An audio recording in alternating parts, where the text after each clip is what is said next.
निलेश राजगुरू नावाच्या व्यक्तीचा मृतदेह आज नंबरवाडी या ठिकाणी आढळून आलेला आहे। नातेवाईक इथं खूप जमा झाले होते, त्यांचा घातपात झाला असं त्यांचा संशय होता। नक्की प्रकरण काय? याच्यामध्ये नारायणगाव पोलीस स्टेशन मध्ये स्नेहा निलेश राजगुरू म्हणजे मैताची पत्नी, मयत जो निलेश आहे तिचा पती आहे आणि त्याची डेड बॉडी दुपारी नंबरवाडी रोडवरती मिळालेली आहे।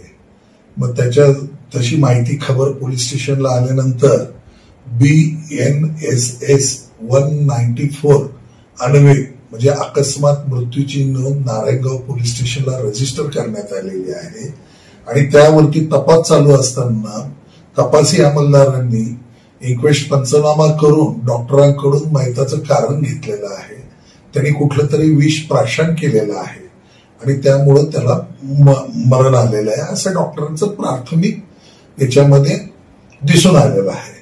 परंतु अधिक चौकशी करता स्नेहा निलेश राजगुरू यांनी एक तक्रार दिलेली संबंधित पोलीस स्टेशनला।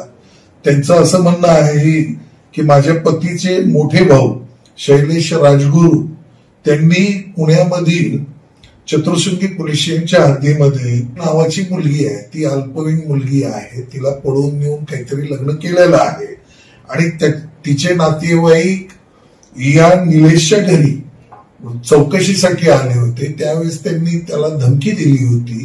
तिच्या जबाबात ती सांगते की तू लपून ठेवलेला आहे, तुझ्या भावाचा पत्ता सांग, दमदाटी केली त्यांनी आणि त्यालाच ते घाबरून त्यांनी स्वतःचं विष प्राशन करून आत्महत्या केलेली आहे। याबाबत तिने पुरवणी स्टेटमेंट देऊन गुन्हा दाखल करण्याची प्रक्रिया चालू केलेली आहे। कायदेशीर गुन्हा दाखल करून जे कोणी संबंधित दोषी असतील त्याच्यावरती कायदेशीर कारवाई करत आहोत। या गुन्ह्यात आतापर्यंत किती आरोपी निष्पन्न झालेले आहेत किंवा एफआयआर मध्ये किती?